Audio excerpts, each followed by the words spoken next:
নতুন একটা বছরের দোরগোড়ায় দাঁড়িয়ে আছি আমরা। 2024 শেষ হতে চললো আর কয়েকদিন পরেই 2025।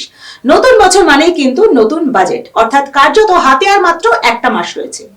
এই সময় আলোচনায় রয়েছে বাংলার জন্য কেন্দ্রের যে বরাদ্দ টাকা তা কতটা পাওয়া যাবে আর যাবে না, এবং বারবার অভিযোগ উঠছে যে 100 দিনের কাজের যে বরাদ্দ টাকা তা কেন্দ্র বাংলাকে দিচ্ছে না, দুর্নীতির অভিযোগে বহুদিন ধরেই দিচ্ছে না।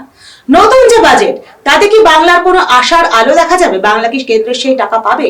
এই নিয়ে আলোচনায় আজকে আমরা রয়েছি তা বলে আমি তিয়াস, এবং আমার সঙ্গে এ নিয়ে কথা বলবে রফিকুল জামাদার। দেখো, তুমি একদম ঠিক বললে, যেটা শুরু করলে মাঝে একটা মাস তারপরে নতুন বাজেট। যে বিষয়টা তুমি জানো, আবাস 100 দিন যে মোদী সরকারের থেকে যে ফান্ড, সেই ফান্ড বন্ধ করে দিয়েছিল কেন্দ্র। অভিযোগ ছিল যে দুর্নীতি এবং স্বজন পোষণ। সেই কারণে তুমি জানো যে বেশ কয়েক বছর ধরে আবাসের টাকা যেমন পাচ্ছে না রাজ্য, তেমনি 100 দিনের টাকাও পাচ্ছে না। মানে রাজ্যের উত্তরে সন্তোষজনক। একদমই তাই। এবং মমতা বন্দ্যোপাধ্যায় বারবার বলেছেন যে প্রায় 80টা টিম পাঠিয়েছিল কেন্দ্র, যা যা চেয়েছিল সমস্ত কিছু তথ্য দেওয়ার পরেও টাকা দিচ্ছে না। এবং তারপরে মমতা বন্দ্যোপাধ্যায় ঠিক করেছেন যে বাড়ির টাকা কেন্দ্র না দিলেও আমরা দেব।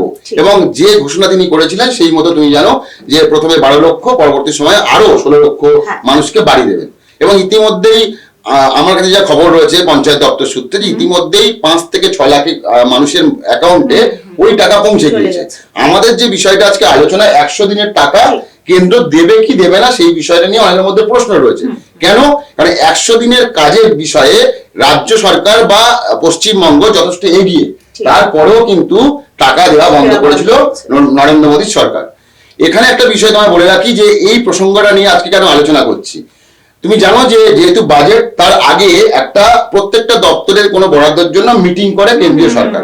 এখানেও 100 দিনের কাজে যে টাকাটা দেয় সেটা হচ্ছে তোমার কেন্দ্রীয় সরকারের যে গ্রামোন্নয়ন উন্নয়ন দপ্তর রয়েছে, সেই দপ্তর প্রত্যেকবারে মিটিং করার পরে পরবর্তী আর্থিক বছরে 100 দিনের টাকা বা আবাসের টাকা কত কি হতে পারে বা রাজ্যের কতটা প্রয়োজন কি চাহিদা, সবটাই আলোচনার মাধ্যমে একটা টাকা বরাদ্দ করা হয়। আজ ডিসেম্বর মাস, এখনো পর্যন্ত এই যে কমিটির যে মিটিং, সেই কমিটির মিটিং এ পশ্চিমবঙ্গকে ডাকেনি। অন্যান্য রাজ্যকে ডাকা হয়েছে বলে সূত্রের খবর, কিন্তু এখনো পর্যন্ত পশ্চিমবঙ্গকে ডাকেনি। সেই জায়গা থেকে নবান্ন এখানে অশনি সংকেত দেখছে যে তাহলে হয়তো এখনো আগামী যে আর্থিক বছরের যে বাজেট, সেখানেও হয়তো 100 দিনের টাকা তোমার বা ফান্ড রিলিজ করবে না মোদী সরকার। এবার তোমায় বলে রাখি যে মমতা বন্দ্যোপাধ্যায় বা অভিষেক বন্দ্যোপাধ্যায় বারবার বিভিন্ন রকম পলিটিক্যাল সভা বলো, সরকারি সভা থেকে বলো, বারবার বলেছেন যে কেন্দ্রীয় সরকার যে সমস্ত কারণ দেখাচ্ছে এবং কারণ দেখিয়ে টাকা দিচ্ছে না, তা কিন্তু কোন রকম কোনো ভিত্তি নেই। কারণ কেন্দ্রীয় সরকার যে টিম পাঠিয়েছিল বারবার, সেই টিমকে যে সমস্ত তথ্য তুলে দিয়েছিল, সেই তথ্য তুলে দেওয়ার পরেও টাকা দিচ্ছে না। এবং এর মূল যে কারণটা কেন দিচ্ছে না সেইটা পরিষ্কার নয় নবান্নের কাছে। এখন যে বিষয়টা অবশ্যই উদ্বেগের বিষয়, কারণ রাজ্য সরকার মমতা বন্দ্যোপাধ্যায় আবাসের টাকা ইতিমধ্যেই তোমার অ্যাকাউন্টে পাঠিয়ে দিয়েছে, যেমনটা বললাম, কিন্তু 100 দিনের টাকার ভবিষ্যৎ কি তা নিয়ে কিন্তু ধোঁয়াশা তৈরি হচ্ছে। কারণ ধোঁয়াশা এই জন্যই তৈরি হচ্ছে, তিয়া তোমায় বলবো যে এই মিটিং এ যদি ডাক না পায় সেই রাজ্য, মোটামুটি ভাবে একটা পরিষ্কার যে ওই রাজ্যকে আর টাকা দেবে না। এখন দেখো, ডিসেম্বর মাস প্রায় আমরা শেষের দিকে যাচ্ছি, তারপরে পরের মাস জানুয়ারি মাস, তারপর ফেব্রুয়ারিতে বাজেট। তো সেই জায়গা থেকে সময়টাও কম। আমি কিছুক্ষণ আগে পঞ্চায়েত দপ্তরের এক অফিসিয়ালের সঙ্গে কথা বলছিলাম, তিনিও বলছেন যে আমাদের আশঙ্কা সেটাই, যদি টাকা দিত 100 দিনের টাকা বাংলার জন্য, তাহলে মিটিং এ ডেকে নিত। এবং তিনি এটাও বলছেন তার কাছে যা খবর রয়েছে অন্যান্য রাজ্যকে ইতিমধ্যে ডাকা হচ্ছে, কিন্তু পশ্চিমবঙ্গকে ডাকা হয়নি। এবার তোমায় বলে রাখি, 2018 সালে আমি একটা তথ্য দেবো তোমাকে, দর্শকদেরও সেটা সুবিধা হবে। 2018 সালে এবং 19 সালে যে আর্থিক বছরে 100 দিনের কাজের জন্য বাংলা 43,92,000 পরিবারকে কাজ দিয়েছিল, মনে রাখতে হবে কিন্তু। এবং তার জন্য বরাদ্দ করেছিল প্রায় 1000 কোটি টাকা। অর্থাৎ কাজের দিক থেকে বা কাজ তৈরির দিক থেকে রাজ্য কিন্তু যথেষ্ট এগিয়ে ছিল, এবং সেটা বারবার মমতা বন্দ্যোপাধ্যায় বলেছেন। কিন্তু এখন যে বিষয়টা, এত কিছুর পরেও যে দুর্নীতির অভিযোগ তুলে বন্ধ করে দিয়েছিল, সেই বিষয়টা এখনো পর্যন্ত কেন্দ্রীয় সরকার ক্লিয়ার করছে না। এখানে অনেকের অভিযোগ, যদি যে 10 জনের মধ্যে 2 জন চুরি করে বা 2 জনের বিরুদ্ধে অভিযোগ থাকে, তাদের বাকি বিরুদ্ধে ব্যবস্থা আটজন নেওয়া হোক, কেন কিন্তু তাহলে বাকি support 8 জন করবে? কেন সাপোর্ট এবং করবে? সত্যিকারের যারা প্রান্তিক লোক তারাই তো এই কাজটা করে। মানে একদমই তাই। এখানে যেটা হচ্ছে যে 4 জন চুরি করলে বা 6 জন চুরি করলে লক্ষ লক্ষ মানুষ, হাজার হাজার মানুষ তারা সাফার করছে। এই বিষয়টা অবশ্যই অনেকেই মনে করছে যে এই টাকা কেন্দ্রীয় সরকারকে দিয়ে দেওয়া উচিত এবং তাতে যে গরিব মানুষগুলো কাজ পান তারা কাজটা পাবেন, এটা কিন্তু অনেকে মনে করছেন।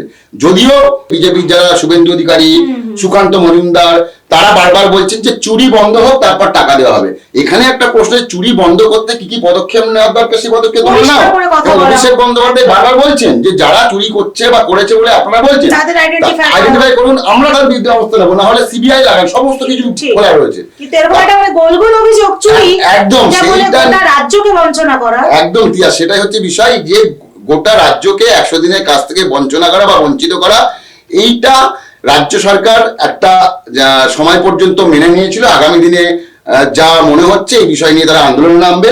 পাশাপাশি এটা মনে রাখতে হবে, মমতা বন্দ্যোপাধ্যায় সরকার যেমন আবাসের টাকা দিচ্ছেন, তেমনি 100 দিনের যারা কাজ করছেন, এখন কাজ যেহেতু পাচ্ছেন না, সেইটা। বিভিন্ন দপ্তরে তাদের কিন্তু কাজ দেওয়া হচ্ছে এবং সেটা কন্ট্রাক্ট বেসিসে কাজ হচ্ছে যাতে তারা সাফার না করে। কিন্তু এইটা কতদিন ধরে টানা যেতে পারে বা রাজ্য সরকার টানবে সেটা তো দেখার বিষয়। ঠিক। এখন যেটা সব থেকে আমাদের তাকিয়ে থাকতে হবে যে সত্যি কি 100 দিনের টাকা কেন্দ্রীয় সরকার বাংলার দেবে জন্য কি না দেবে না? দেবে কি দেবে না, এটাই এখন বড় প্রশ্ন। এবং ঘটনাচক্রে আজকে যে আমরা আলোচনাটা করছি 20 ডিসেম্বর, আজকে হচ্ছে ঠিক 1 বছর হচ্ছে।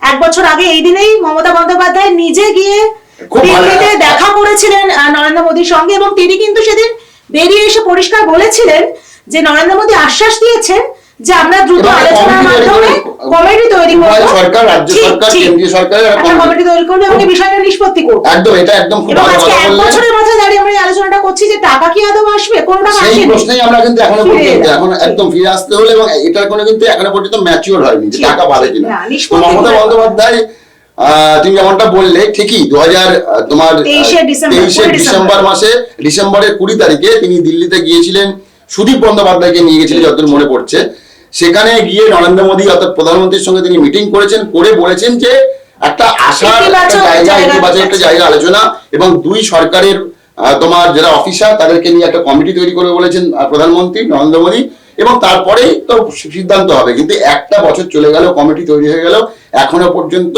সমাধান বাংলা নেই। 100 দিনের টাকা 1 পয়সা বা 1 নয়া পয়সা পায়নি। এখন দেখার বিষয় 2025 সালে এখনো পর্যন্ত যেমনটা মনে হচ্ছে অশনি সংকেত, এই অশনি সংকেত আদেও কাটে কিনা, নাকি বাংলার জন্য 100 দিনের টাকা এটা বন্ধই থাকে, এটা এখন ঠিক। দেখার। এটাই এখন দেখার বিষয়, এবং আগামী বাজেটে কি বরাদ্দ হয় সেই দিকেই চোখ থাকবে সকলের। এমন আলোচনা, এরকমই খবর আরো জানতে, আরো দেখতে, আরো শুনতে চোখ রাখুন দ্য ওয়ালে, কারণ খবর এখন এখানেই।